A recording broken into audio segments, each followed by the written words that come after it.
Good morning, everyone. Welcome back to Karthik Sir official application and official platform. This is your mentor Karthik Gupta. I hope so all of you are well and doing well. So let's start the session. हम अपने session को start करते हैं. In this session, we are going to practice all of the questions of Sarojini Naidu and her work, The Broken Wing. तो सबसे पहले जैसे हम हमेशा से स्टार्टिंग करते हैं कि पहले क्या हुआ, फिर क्या हो सकता है, उसको आज हम डिटेल में डिस्कस करेंगे. तो सबसे पहले हमने अपने वर्क को कंप्लीट कर लिया, the broken wing. Okay, the broken wing is written by, actual में 1917 में इसे लिखा गया और 1927 में इसकी पब्लिकेशन डेट मानी जाती है, लेकिन 1917 और 1927 दोनों याद रखिएगा. इसके बारे में यदि हम ज़्यादा डीप बात करते हैं तो आपको यहाँ से एक चीज़ पता लगेगी कि सर आपके प्रीवियस ईयर में क्वेश्चन, जब प्रीवियस ईयर पेपर हुआ था 2023 में, उससे कैसे क्वेश्चंस पूछे गए थे. Very important. उससे कैसे क्वेश्चंस पूछे गए थे, हमें इस चीज को जानना होगा. तो क्या हम स्टार्ट कर सकते हैं? प्रभुराम साहू जी, नमस्ते. तो सबसे पहले आपको ये पीडीएफ मैंने एक्चुअल में एप्लीकेशन पर पहले ही अपलोड कर दी है. यदि आप अपने दूसरे फोन में या खोलना चाहें तो खोल भी सकते हैं. ओके, सो सबसे पहले आपको ये पता होना चाहिए कि जो वर्क हमने पढ़ा है उससे प्रीवियस ईयर में कैसे क्वेश्चंस पूछे गए और कैसे क्वेश्चंस पूछे जा सकते हैं. जिस दिन मैंने पहली क्लास ली थी द ब्रोकन विंग की बाय सरोजनी नायडू, तो मैंने आपसे पहले ही कहा था कि एक्चुअल में एक क्वेश्चन जो है ना, ये पूछा ही जाएगा कि the poem broken wing was dedicated to whom. कि जो ब्रोकन विंग पोम है वो किसके लिए डेडिकेटेड है. तो किसके लिए डेडिकेटेड है? तो आपके लिए आया था the youth of this country, the world centuries, the folk singers of India, the dream of today and hope for tomorrow. The dream of today and hope for tomorrow या होप ऑफ टुमारो, ये दोनों कुछ भी हो सकता है. तो actual में करेक्ट आंसर क्या हो जाएगा सर? जो करेक्ट आंसर हमारे पास होगा वो करेक्ट आंसर हो जाएगा कि sir A is the correct answer. क्या हो जाएगा sir? A is the correct answer. Clear है कहानी? डन. चले, इतनी बात क्लियर है. तो आंसर क्या हो जाएगा sir? The dream of today and hope of tomorrow. क्या हमने ये क्वेश्चन नहीं पढ़ा क्लास में? ठीक है, कभी कभी तारीफें भी कर दिया करो कि सर जो हम कंटेंट पढ़ रहे हैं वो ठीक पढ़ रहे हैं, बुरा पढ़ रहे हैं. बुराइयां भी किया करो, तब मजा आता है. ग्रोथ का मतलब होता है जब तारीफ और बुराइयां दोनों मिलने लगे. अब आगे हम देखते हैं, अगले क्वेश्चन की तरफ हम आएंगे. तो यहां पर लिखा है, according to the broken wing, what is the current atmosphere in the nation? Full of chaos, full of disappointment, या full of hopes and expectations, full of melancholy? According to the broken wing, what is the current atmosphere in the nation? चलो चलो चलो, बताओ बताओ. Actually में मैं आपको बताना चाहता हूँ कि आज ये क्लास 30 मिनट्स इसलिए डिले हो गई है क्योंकि थोड़ा सा कुछ टेक्निकल ग्लिच आ गया. तो उसको मैं टीम काम कर रही थी, तो इसकी वजह से वो आध घंटा लग गया. सुबह सुबह क्लास लाइव नहीं हो रही थी. ठीक है, चलते हैं. तो आंसर क्या हो जाएगा देखते हैं. सर 2 का बी नहीं, 2 का सी. 2 का क्या हो जाएगा? सी. एक्चुअल में जो जब हम पोअम पढ़ते हैं तो पोअम में होप्स की तो बात की है, एक्सपेक्टेशन है. हम भले कितनी ही हमें कितनी हम स्लेवरी सिस्टम में रह लिए हो, लेकिन अब हमारे पास उम्मीदें हैं, एक्सपेक्टेशन है कि हम एक इंडिपेंडेंट इंडिया को चाहते हैं. तो करेक्ट आंसर हो जाएगा C is the correct answer. Okay fine, चलते हैं नेक्स्ट क्वेश्चन पर. नेक्स्ट क्वेश्चन पे चलेंगे. तो what is the rhyming scheme of the poem the broken wing? जो ब्रोकन विंग की राइमिंग स्कीम है वो क्या है? A B A B C C D D, A B A B B C C D D, A B A C D D, A B B C C A D. चलो देखते हैं क्या हमने rhyming scheme पढ़ी है. पहले तो ये बताओ, क्या हमने राइमिंग स्कीम पढ़ी है? Did we study rhyming scheme? Did we study rhyming scheme? Yes or no? Did we study rhyming scheme? Yes or no? बस ये बता दो, बस हो गया काम. सर सेकंड का हो जाएगा, सेकंड का. ओके,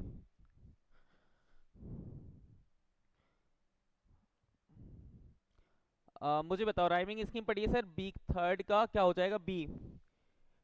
ए B B C C D D, ये सुनो, यही थी राइमिंग स्कीम, एक बार देख लो। A B B C C D D. Okay, इसका मतलब हम बिल्कुल सही डायरेक्शन में अपनी स्टडी कर रहे हैं, hence proof L H S बराबर आर एच एस। ओके, चलो अभी कहानी खत्म नहीं हुई है, अब हमारे क्वेश्चन शुरू होते हैं अब यहाँ से। ओके, पता है तुम बिलीव नहीं करोगे, कल रात को 3 बज गई, रात को 3 बजे के आसपास, मैं 3 साढ़े 3 के आसपास सोया हूँ। फिर ऊपर से बच्चों के सुबह सुबह कॉल आने लगे, तो फिर नींद खोल दी इन लोगों ने। आप बिलीव नहीं करेंगे कि मैं 3 बजे तक बैठ के मैंने 250 क्वेश्चंस डिजाइन किए हैं, और वो लेवल पर कि शायद किसी बुक पे भी नहीं मिलेंगे। खुद से टाइप, खुद से मैचिंग, खुद से सारी चीजें करना। ठीक है,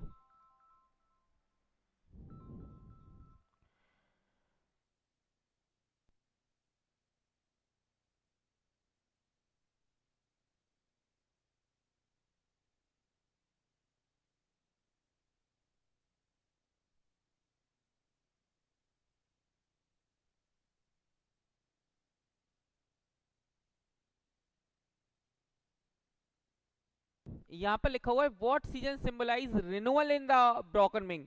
तो मैंने हमेशा आपको, क्या हमने ये वाली क्लास में जब हम पोम से पहले जब हम पढ़ रहे थे, तो मैंने जब हम इंट्रोडक्शन पढ़ रहे थे, बैकग्राउंड पढ़ रहे थे, तब मैं बार बार स्ट्रेस कर रहा था कि spring is stand for renewal.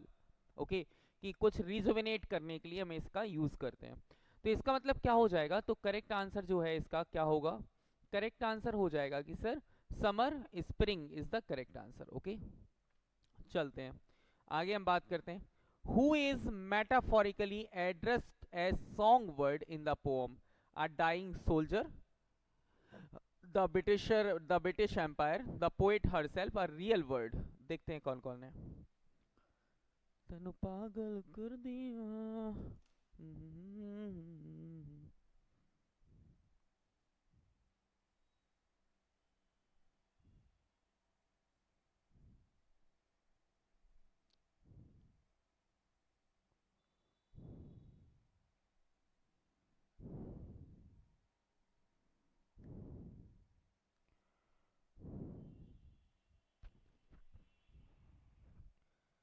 Sir Aradhana Tiwari ji, good morning.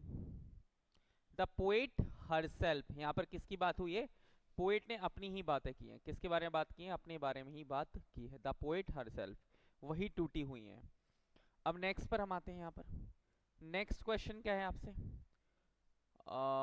What does the broken being broken being most likely symbolises, death, physical injury, loss of freedom और creative limitation, blind fate.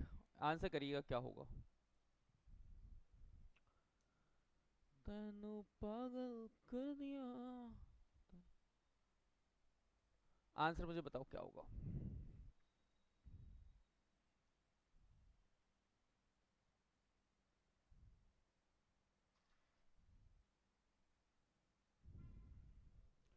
Question number 3, answer करिए।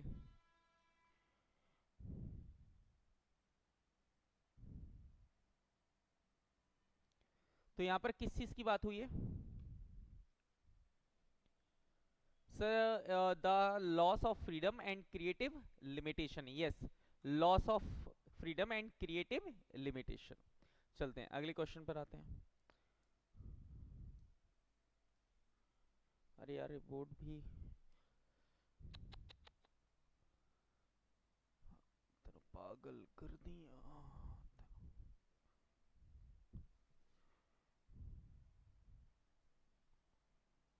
चलो अगले question पे आते हैं। The poem ends with a declaration of defeat, surrender, triumph and perseverance and regret. जो poem end होती है तो वो क्या, वहां पर क्या लास्ट में डिक्लेरेशन क्या होता है। The poem ends with a declaration of defeat, surrender, triumph and perseverance. Answer मुझे बताइएगा क्या हो जाएगा। Perseverance and triumph and surrender and defeat and regret. Sir fourth का आंसर क्या होगा। फोर का आंसर हो जाएगा C is the correct answer, है ना, ट्रम्प एंड परजवरेंस। आगे बात करते हैं। Ancient land in the poem refers to, ancient land के नाम से किसको यहाँ पर रेफर किया गया है, तो वो है इंडिया। किसको किया गया है, India. Okay, what breaks in the first line of the poem. Option देखिएगा, मैं इसको और छोटा कर देता हूँ। ये क्या हुआ, ए बी, अच्छा ठीक है। एक बार क्वेश्चन देख लीजिएगा, इसके एमसीक्यू, इसके जो ब्लैंक्स है वो इस तरफ आएंगे। What breaks in the first line of the poem, the heart are being down and fate. किसकी बात यहाँ पर की है? चलो यहाँ पर मुझे बताओ किसकी बात की है।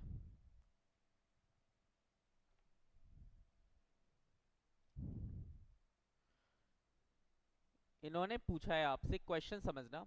What breaks in the first line of the poem, क्या चीजें हो चुकी हैं? भोर हो चुकी है, सुबह हो चुकी है, तो यहाँ पर डाउन की बात की गई है।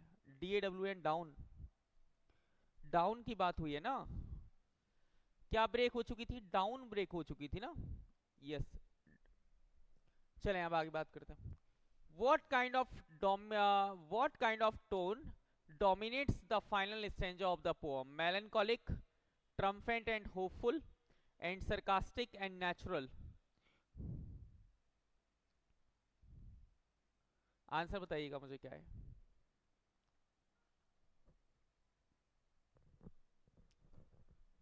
What kind of tone dominates the final stanza of the poem? Melancholic, triumphant and hopeful, and sarcastic and neutral। चलो आंसर मुझे बताओ क्या होना चाहिए। What should be the correct answer? Sir seventh का हो जाएगा B. Yes, B is the correct answer. अब 8 नंबर का क्वेश्चन मुझे बताइएगा। Far reaching frail unconquered thought emphasizes physical beauty, the strength of the soul, political despair, natural rebellion. Answer मुझे बताना क्या होगा। और पहले, सबसे पहले ये बताइएगा कि ये जो 8 नंबर का क्वेश्चन है, ये लाइन कौन से स्टेंजा में है? कौन से स्टेंजा में है?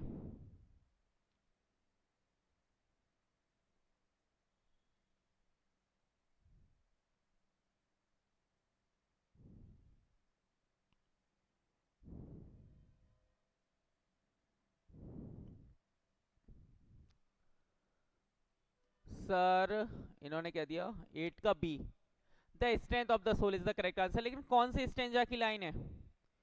ये सेकंड है, फर्स्ट है, या फिर क्वेश्चन से आंसर है?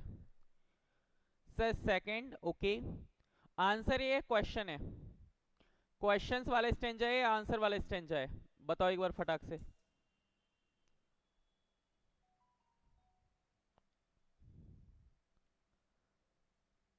चलो चलो चलो चलो चलो, कोई नहीं, अगले क्वेश्चन पे आते हैं। The poet uses spring as a metaphor for. Spring का यूज यहाँ पर क्यों किया गया था? तो national revival and rebirth. The poet refers to her land as, कि मतलब पोएट ने, अब बड़े ध्यान से समझिएगा, लिखा हुआ है the poet refers to her land as cold and sleeping, young and chaotic, ancient and awakening, and lost and buried. तो आपको आंसर करना होगा कि पोएट ने यहां पर कैसे एक्चुअल में किया हुआ है।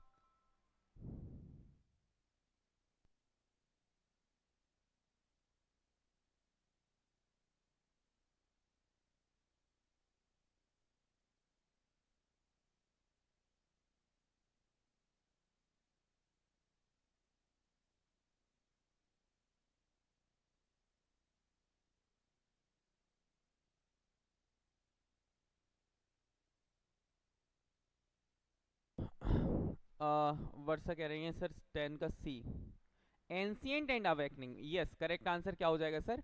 Ancient and awakening. Okay, ancient and awakening. चलिए नेक्स्ट क्वेश्चन में चलते हैं। फेट ब्लाइंड्स एरो सिंबलाइजेस, अब बड़े ध्यान से समझना, वो किस्मत के तीर जिनका निशाना चूक गया है। फेट का मतलब किस्मत, ब्लाइंड का मतलब जो चूक गए हैं, ओके, एंड एरोज का मतलब तीर। वो किस्मत के तीर जिनका निशाना चूक गया है, क्या वो मेरी आवाज को, मेरे दर्द को समझ पाएंगे? तो वो हवा समझ पाएगी? तो आंसर मुझे बताना क्या हो जाएगा। सर 11th नंबर के क्वेश्चन का आंसर करिएगा, क्या होगा? What should be the correct answer?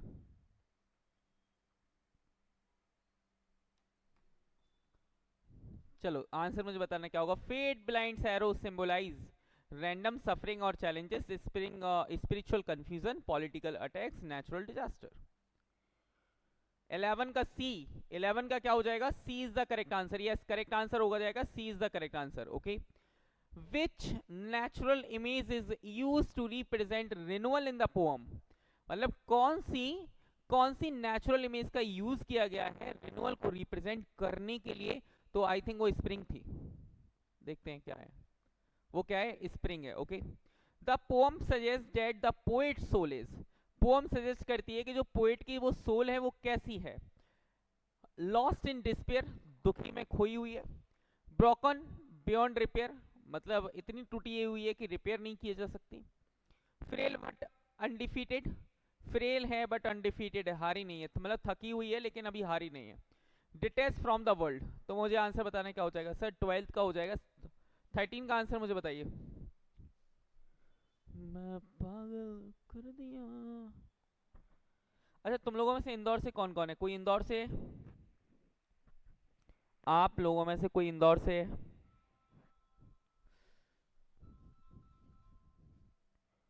हाँ जी,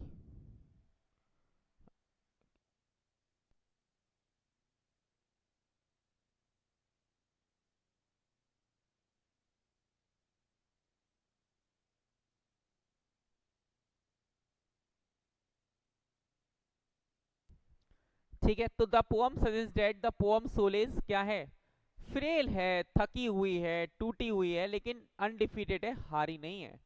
ओके, चले। What literary function does the line, what literary function, बड़े ध्यान से समझना, बी होल्ड, सर डिंडोरी से हूँ, सर मैं बीना से हूँ। अच्छा, चलिए अब हम आगे बात करते हैं। What literary function does the line behold I rise serve, transition और to a negative mood, climax of the poem, irony या एक्सपोजिशन। लास्ट की जो लाइन आती है, behold I rise to meet the I behold I rise to meet the realms of my visions, ऐसी कुछ करके line थी। ओके, तो इसका मतलब आपको याद आ रहा है कि वो वहां पर वो क्या कहना चाहता है कि मैं भले टूटे हुए पंख से हूं, हारा हुआ हूं, लेकिन मैं आगे जरूर बढ़ूंगा, आगे जरूर बढ़ूंगा।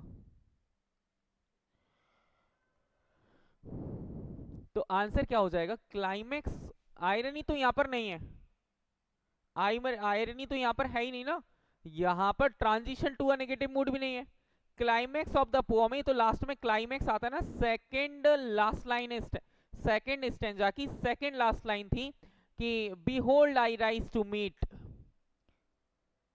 याद आया। चलो आगे हम बात करते हैं। What does scale and star suggest, scale and star का मतलब है क्या, स्केल एंड स्टार्स का मतलब क्या है, आसमान की बात कर रहे हैं हम, स्पिरिचुअलिटी की बात कर रहे हैं कि वापस से हम एक बार रिवाइव करेंगे, कुछ क्रिएटिव करेंगे, तो रीचिंग स्पिरिचुअल क्रिएटिव और heights is the correct answer. The great dawn breaks, the mournful night is past, ये क्या है सर यहाँ पर मुझे बताइएगा, इसमें कौन सा फिगर्स ऑफ स्पीच का यूज किया गया है। अच्छा मुझे एक बात बताओ कि मैं एक दिन संडे को टेस्ट लेना चाहता हूँ, तो क्या हम एक संडे को टेस्ट रख लें, क्या संडे को हम एक टेस्ट रख लें, और जो ये टेस्ट होगा उसमें आपके लिए कुछ ना कुछ सरप्राइजेस भी होंगे, ठीक है। लेकिन मैं चाहता हूँ जैसे आपने 2 पोम पढ़ लिए हैं और इस वीक में आप पढ़ लोगे 4 पोम, हो सकता है पोम ही खत्म हो जाए। ओके, इस वीक में हो सकता है, तो क्या हम एक टेस्ट रख लें, और वो टेस्ट लिमिटेड होगा कि मतलब संडे होगा सैटरडे होगा, ये सरप्राइज रहेगा तुम्हारे लिए, लेकिन उसमें जो भी टॉप करेगा, जितने स्टूडेंट्स में जो भी टॉप करेगा, मेरी तरफ से आपके घर पर एक छोटा सा प्यारा सा कार्तिक सर ऑफिशियल इंस्टीट्यूट की तरफ से आपको एक तोहफा भेजा जाएगा, जो आपके लिए एक अचीवमेंट होगा कि मैंने अभी ये अचीव किया हुआ है। हाँ, और क्वेश्चंस का लेवल किस लेवल पर हो सकता है तुम ये नहीं जान सकते। ओके, सो मैं बस यही कहूँगा सर, आपका ये सर सबका लेवल पता चल जाएगा। ओके, तो मेरा प्लान है कि संडे को हम एक टेस्ट रखते हैं, और जो भी उस टेस्ट में टॉप करेगा, ओनली रहेंगे 50 क्वेश्चंस रहेंगे, 15 मिनट का टाइम रहेगा, 50 क्वेश्चंस 15 मिनट, ठीक है। 50 क्वेश्चन 15 मिनट्स बस।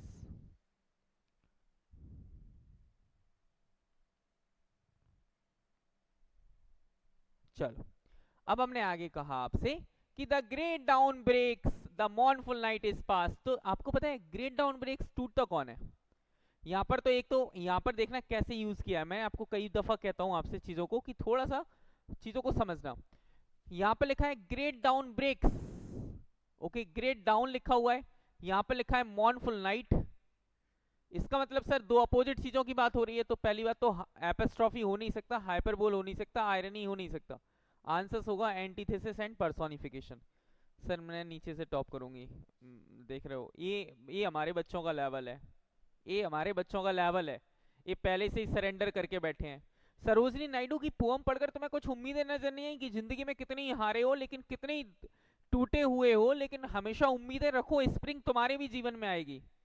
लेकिन पता नहीं कहाँ रहते हैं, किस दुनिया में रहते हैं, करना ही नहीं चाहते, पहले ही से ही हार माने होते हैं कि नहीं सर हम तो हार माने हैं। अगले कहते हैं flying well fate's blind arrow is an example of simile, alliteration, metaphor and personification. Fate's blind arrow, fate's blind arrow, मुझे एक बार जल्दी से बताइएगा, फेट ब्लाइंड्स एरो एक किसका एग्जांपल है?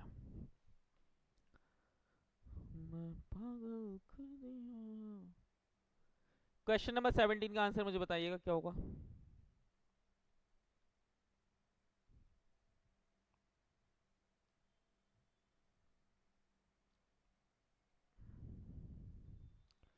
सर फेट ब्लाइंड सैरो, देखो एलिट्रेशन तो हो नहीं सकता, सिमली है नहीं, तो आंसर सिर्फ होगा मेटाफर एंड पर्सोनिफिकेशन। क्या होगा sir? Metaphor and personification. Behold I rise, behold I rise uses which figures of speech? Irony है, एक्सक्लेमेशन एंड इम्पेरेटिव है, हाइपरबोल है या एपस्ट्रॉफी है? So please tell me what is it there, क्या है यहाँ पर, क्या है यहाँ पर? सर ब्लाइंड आदमी होता है, हाँ ब्लाइंड इंसान होता है ना, तो एपस्ट्रॉफी, तो पर्सोनिफिकेशन हो तो गया सर। 18 का हो जाएगा सर। ये यहाँ पर तो देखो, यहाँ पर वो नहीं कह रहा बी होल्ड, बी होल्ड के बाद देखो एक्सक्लेमेशन मार्क लगा हुआ है, तो 100% है कि यहाँ पर क्या है, एक्सक्लेमेशन एंड इम्पेरेटिव है। ओके, क्या है सर? एक्सक्लेमेशन है and imperative. Okay, song word bear a broken wing, song word bear a broken wing uses, ये यहाँ पर क्या यूज किया गया है मुझे बताओगे कोई आप?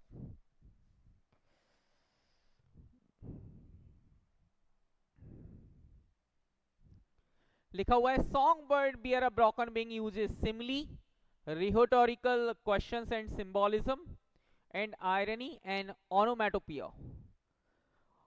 onomatopoeia मुझे बता देना क्या होगा सर। टेस्ट में वही आएगा जो पढ़ाया है, हाँ टेस्ट में वही आएगा जो पढ़ाया है। तो 19 का आंसर क्या हो जाएगा सर? रिहर्ट्रिकल क्वेश्चंस, यहाँ पर क्वेश्चंस पूछ रही है, क्या तुम अपने ये घायल पंखा बोझ लेकर क्यों उड़ रहे हो, क्या जरूरत है इसको उड़ने की? ओके चलो अगले question. Pulsing note of my far-reaching, frail, unconcoiled throat shows irony, oxymoron and alliteration, hyperbole and simile। तो पहली बात तो याद रखना सिमली यहाँ पर है नहीं, सिमली यहाँ पर है नहीं, तो जवाब दो क्या होगा। मैं साइड में हट जाता हूँ।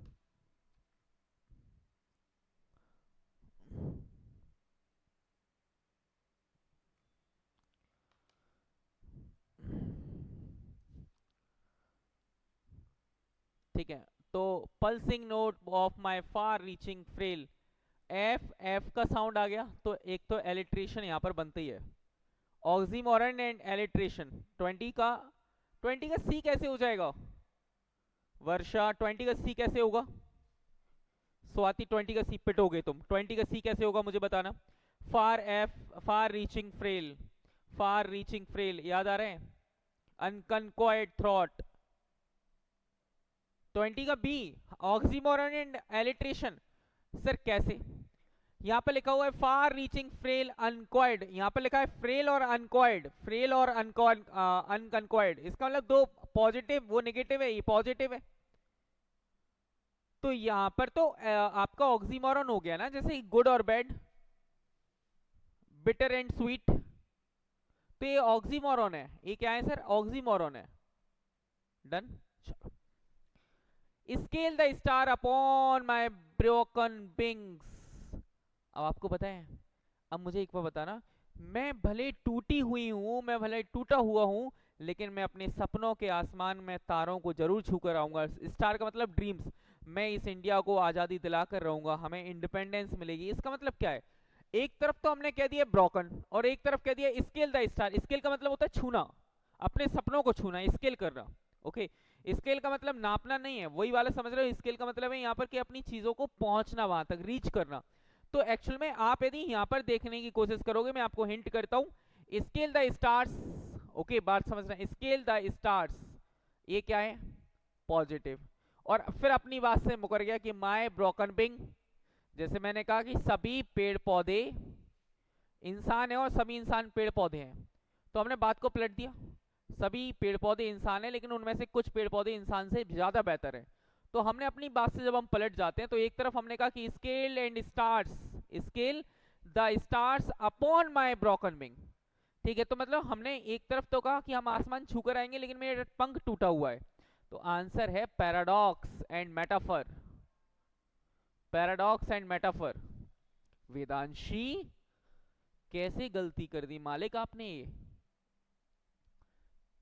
अरे मैंने कहा कि आपसे, मैंने कहा कि जैसे कि कुछ सभी बंदर गाय हैं, इस बात को समझना, सभी बंदर गाय हैं लेकिन कुछ बंदर गाय से भी बेहतर हैं। तो इसका मतलब हमने अपनी बात से पलट गए ना, इसी को कहते हैं पैराडॉक्स। जैसे हमने कहा स्केल द स्टार्स, कि मैं अपॉन माय ब्रोकन विंग्स, कि मैं अपने टूटे हुए पंखों से, यदि पंख टूटे हुए हैं तो तुम आसमान कैसे छू लोगे, लेकिन फिर कहती है scale the stars. Got it और नॉट, पहले ये बताओ फिर आगे बढ़ेंगे, फिर आगे बढ़ेंगे। सिमली होता तो लाइक होता, मेटाफर यहाँ पर इन्होंने बात की है, तो यहाँ पर ये हो जाएगा पैराडॉक्स हुआ, देन फिर वो मेटाफर हुआ। ओके, क्योंकि stars is stand for dreams. चलें आगे बात करते हैं। Fresh lips to the returning winds of hope contents, fresh lips to the returning winds of hope, alliteration and personification, simile, irony, metonymy.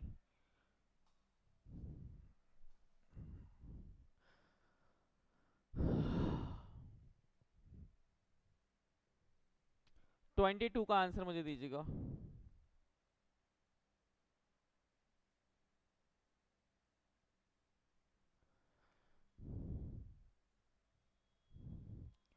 Fresh lips, अच्छा fresh lips किसके लिए हमने use किया है, लिप्स किसके होते हैं, इंसानों के। ठीक है, लेकिन हमने यहाँ पर वो उम्मीदों की जो कलियां खिली हैं उनकी बात की है, तो उनके लिप्स हैं कि fresh lips to the returning winds of hope, कि मतलब हम वापस से जो कलियां हैं वो गा रही हैं क्या, विंड्स ऑफ होप। ओके, तो इसमें क्या है सर, एलिट्रेशन एंड पर्सोनिफिकेशन है। क्या है सर, एलिट्रेशन एंड पर्सोनिफिकेशन है। एलिट्रेशन कैसे है सर, तो एलिट्रेशन आप यहाँ पर देख लीजिए कैसे है। तो fresh lips, okay, returning winds of hope, fine. तो ये is the correct answer. Long slumbering words of gladness, okay, long slumbering words of gladness, ओप। तो ये मेटाफर है, पर्सोनिफिकेशन है, या फिर क्या है, या फिर हम कह सकते हैं यहाँ पर सिमली है और एलेगरी है। तो आंसर क्या होगा कि यहाँ पर जो हमने यूज किया है, क्या एक चीज बताओ, बस मैं एक क्वेश्चन आपसे पूछूंगा, उसका आंसर देने का मन करे तो जरूर दे दीजिएगा। क्या हमने जो वन बाय लाइन एक्सप्लेनेशन दिया था आपको, क्या उसमें ये सारी चीजें नहीं थी, क्या उसमें ये सारी चीजें नहीं थी,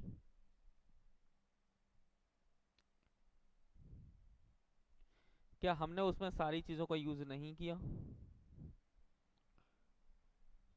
सारी चीजें आपको बताई हैं।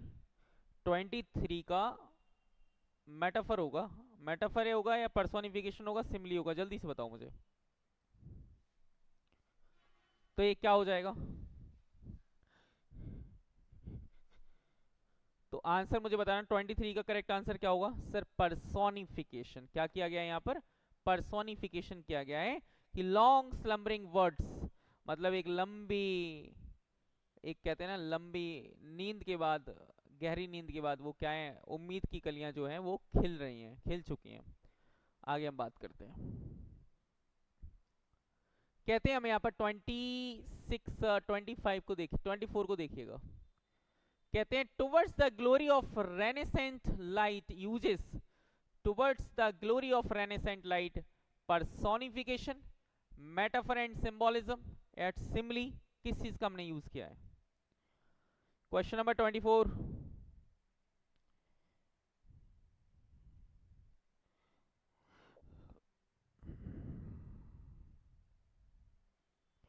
क्वेश्चन नंबर 24 का आंसर करिए। क्वेश्चन नंबर 24 का आंसर करिएगा, क्या होगा?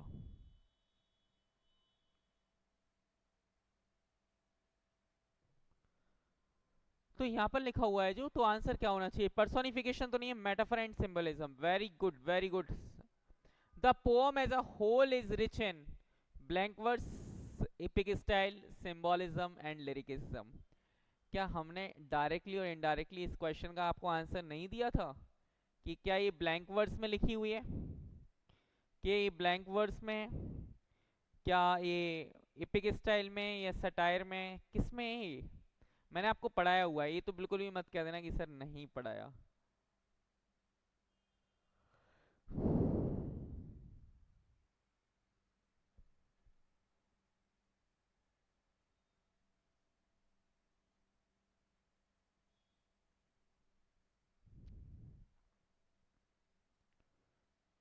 ठीक है, और इन्होंने क्या आंसर दिया वेदांशी ने?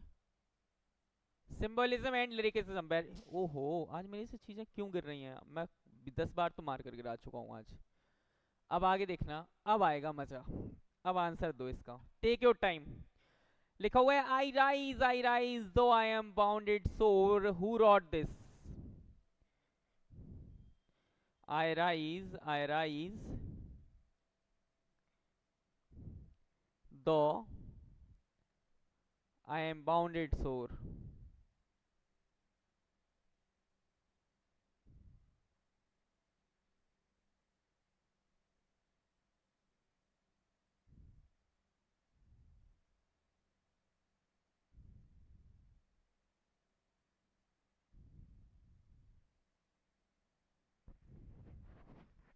मुझे बता दीजिए सर। 16 का ए।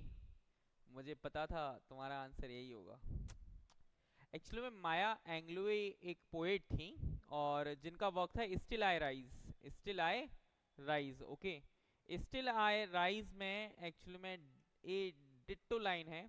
तो आपको याद रखना कि कभी कभार कंफ्यूजन करने के लिए आपको पूछ सकता है, स्टिल आई राइज दो आई एम बाउंडेड सोर। तो ये किसका स्टेटमेंट है? इनकी एक पोअम है still I rise. Okay, still I rise करके एक पोअम है, वो पोअम है माया एंग्लू की। ओके, किसकी है? माया एंग्लू की एक पोअम है। इसको आप प्लीज नोट डाउन कर लीजिएगा कि कभी किसी का मन बदल जाए और आपसे पूछ ले तो प्लीज नोट डाउन इट। कभी भी कितनी भी डेप्थ में जाकर पूछा जा सकता है। ओके, चलो, अभी कहानी खत्म नहीं हुई है।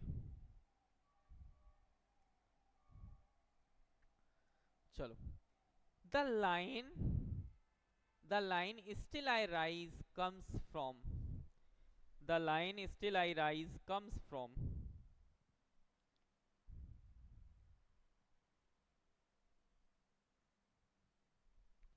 The line still I rise. तो यहां पर स्टिल आई राइज का नहीं लिखा हुआ है कहीं पर भी। तो अब तो यदि इसका आंसर नहीं मिला ना तो सोच लेना। सर 25 का करेक्ट आंसर क्या था? 25 का जो 25 का है, ये सिंबोलिज्म एंड लिरिकिसिज्म ही तो था जो आपने दिया था भैया। ये मैंने पढ़ाया हुआ है, साफ साफ इनिशियल लेवल पे मैंने पढ़ाया हुआ है कि this poem is symbolic, okay, and lyrical. Got it? 26 मुझे समझ में आया या नहीं आया, ये बता दो बस मुझे। 26 आपको समझ में आया या नहीं आया? अब अगले क्वेश्चन की तरफ रुक करते हैं। नेक्स्ट क्वेश्चन है, the line is still I rise comes from the broken wing और an Indian love song, still I rise if. तो आंसर है कि माया एंग्लू का एक वर्क था स्टिल आई राइज, वहां से ये आया हुआ है। कहां से आया हुआ है? स्टिल आई राइज से आया हुआ है। ओके चलो, किसका वर्क है? माया एंग्लू का वर्क है। सर साउंड कम आ रहा है, अब तो फाइन, अब तो ठीक आ रहा है। यस सर आ गया।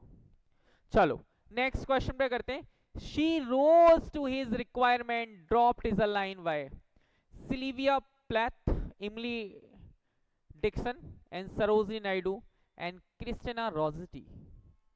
क्रिस्टिना रोजेटी, क्योंकि इसी से मिलते जुलते हैं ना रोज, ये लाइंस जो हैं, तो लाइन से जनरली क्वेश्चन यदि कहीं से आ जाए तो मुझे तैयार करना है अपने बच्चों को कि भाई परेशान ना हो वो। Take your time.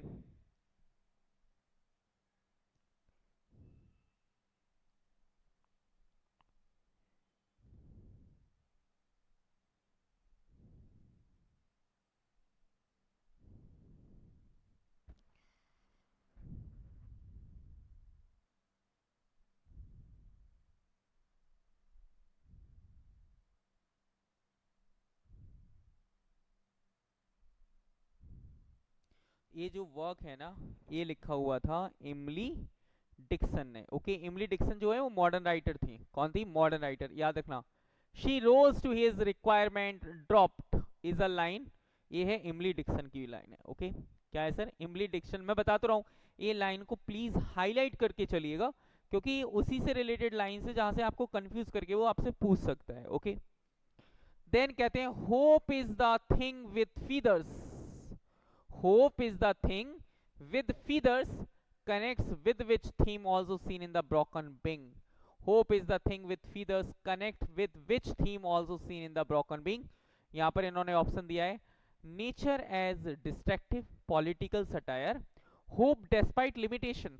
तो आंसर हो जाएगा सर इसका C is the correct answer.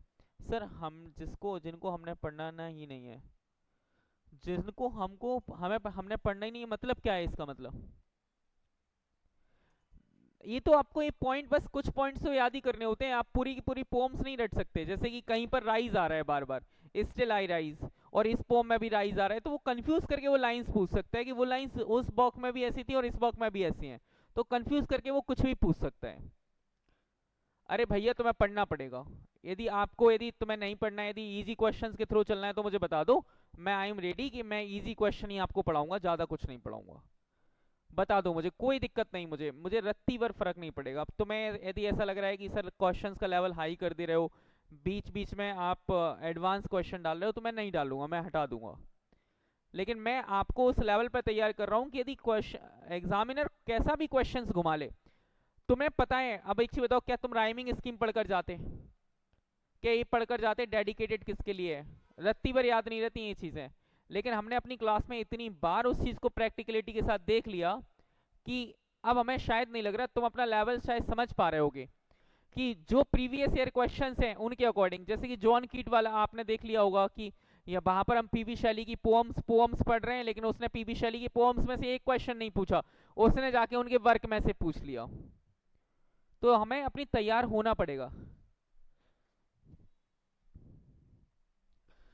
यार। मैं आपसे बस ये कह रहा हूँ कि ट्रस्ट करो, चाहे मुझे अपनी पूरी जान झोंकना पड़े, मैं रेडी हूँ। ये बैच मेरे लिए मेरी जिंदगी का करियर शेप करने का टाइम है। आपको पता है, मैं आज आपको एक बात बताता हूँ कि मैं कितना मतलबी आदमी हूँ, कितना स्वार्थी आदमी हूँ। ये बैच से मेरा स्वार्थ जुड़ा है। मैं चाहता हूँ कि इस बैच से मेरे बच्चे टॉपर निकलें, चाहे मुझे यहाँ पर कितनी जान लगाना पड़े, कितनी मेहनत करना पड़े। यदि ये बैच खत्म होने के बाद भी यदि मुझे प्रैक्टिस करानी पड़े, इस बैच में तरह तरह के क्वेश्चंस कराने पड़े, I am ready, I am ready. मैं स्वार्थी हूं, I am totally selfish person.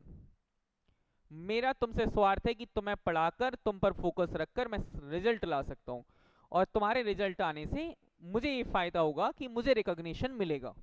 और आपके जुड़े रहने का मतलब ये है क्योंकि आपने पैसा दिया है और आप अपने सपनों के साथ आगे बढ़ना चाहते हो। इससे ज्यादा मैं क्या कहूँ कि सर क्वेश्चंस का लेवल एग्जाम से ही करवाइए आप तो। अब आप प्रीवियस ईयर पेपर एक बार उठाकर देखो, तुमने प्रीवियस ईयर पेपर देखा या नहीं देखा है, पहले ये बताओ। प्रीवियस ईयर पेपर देखा, हाँ और ना? पहले सब लोग मुझे ये बताओ। अगले क्वेश्चन का आंसर दीजिएगा। Which of the following poets also use the broken word image? अब आएगा मजा कि कौन सा पोएट है जिन्होंने अपनी पोएट्री में, सर सेल्फी सी रहे हैं आप, बुरा लग गया होगा आप लोगों को कि सर आपने ऐसे कह दिया।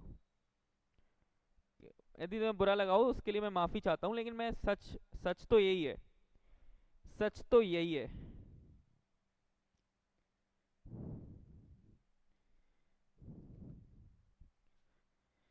क्या वेदांशी, यदि आपने लेवल को चेक किया है तो क्या मैं झूठ कह रहा हूँ?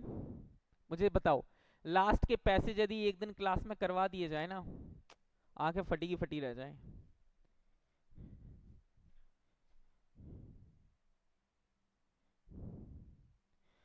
चलो, तो हमने यहाँ पर क्या कहा, चलो देखो, ब्रोकन वर्ड का जो यूज है वो इमली डिक्सन ने किया था। किसने किया था सर? इमली डिक्सन ने किया था। ओके, याद रखना है, तोरुदत्त ने नहीं किया। अच्छा चलो, अब एक क्वेश्चन पूछने का मन कर रहा है, कहो तो पूछ लूं। When was Toru Dutt born? Okay, Toru Dutt का जन्म कब हुआ था? और इनके दो फेवरेट वर्क बता दो मुझे, मैं मान जाऊंगा।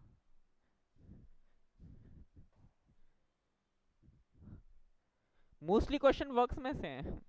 अभी तो मैंने तुम्हें ये नहीं पढ़ाया कि ओड कितने टाइप की होती हैं। ओड में यदि वो तुमसे पूछ लेगा होरिशियन ओड में कितने स्टैंजाज होते हैं,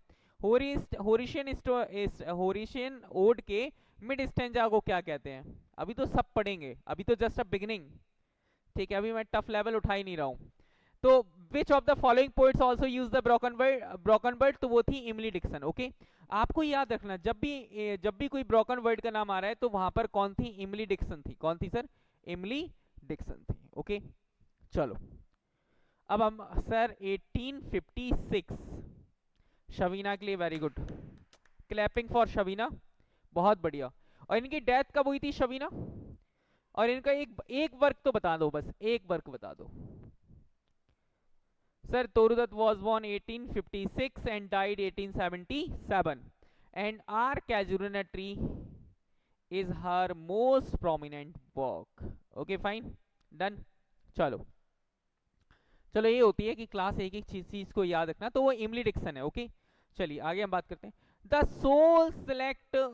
soul select her own society.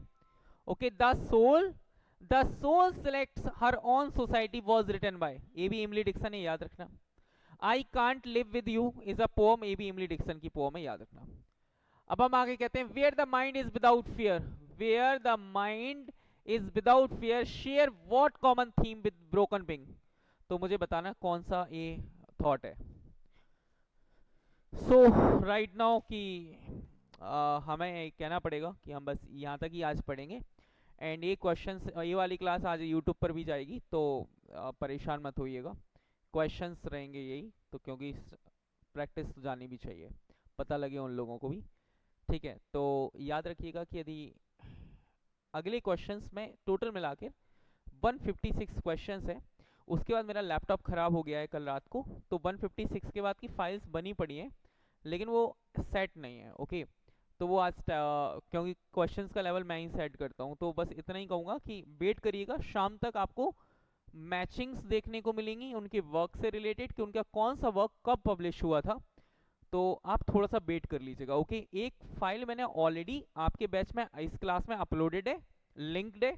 Okay, and जो सेकंड वाली आएगी पीडीएफ वो शाम तक आपको मिल जाएगी, सो प्लीज उसको देख जरूर लीजिएगा, इट्स वेरी वेरी इंपॉर्टेंट, ये वेरी वेरी इंपॉर्टेंट है कि उस टाइम पर कौन कौन लोग जो थे उनके कंटेम्प्रेरीज थे सरोजिनी नायडू के, कौन कौन से वर्क इन्होंने कब पब्लिश किए, उनकी थीम क्या थी, वो किससे एसोसिएट थे, वो सारी चीजों के एमसीक्यूज नहीं मिलेंगे, फिल इन द ब्लैंक्स हैं। ओके, और मैचिंग है। मैंने पीडीएफ सेंड कर दी है लाडले, मैंने पीडीएफ सेंड कर दी है। ठीक है, चलो अब आगे बात करते हैं। Where the mind is without fear, where the mind is without fear share what common theme with the broken wing. तो ये कौन सी थीम है? National awakening. क्या हो जाएगा सर? National awakening.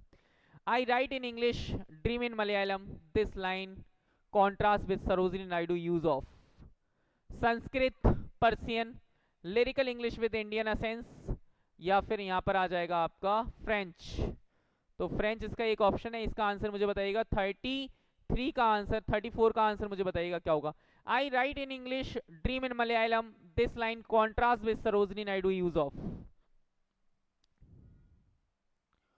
कैसे कह रहे हो मटेरियल ओपन नहीं हो रहा? मैं आज बोलता हूँ टेक्निकल टीम को कि क्या प्रॉब्लम है। 34 का आंसर करो फटाक से।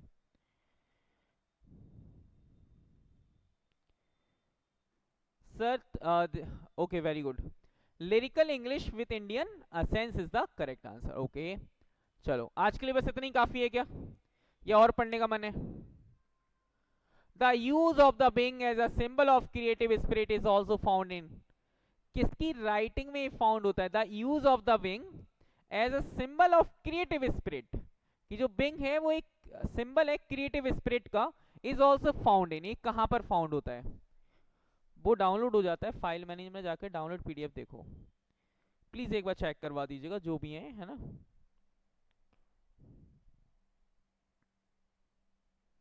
याद रखिएगा कि as a the use of the wings as a symbol of creative spirit, तो देखो कीट ने भी इनका यूज किया है, ब्राउनिंग ने भी इसका यूज किया है, डब्ल्यू वी ईट्स ने भी इसका यूज किया है, ऑल ऑफ द अबव। तो देखो सुनो, जब भी कहीं पर बात आए तो लिख लिया करो कि जैसे कि एक लाइन आई कि बिंग, तो बिंग वर्ड जो है वो क्रिएटिव सिंबल है। ओके, एक किस किस ने यूज किया है? जॉन कीट ने यूज किया है, डब्ल्यू वी ईट्स ने यूज किया है, ब्राउनिंग ने यूज किया है, तो आपको याद रखना है।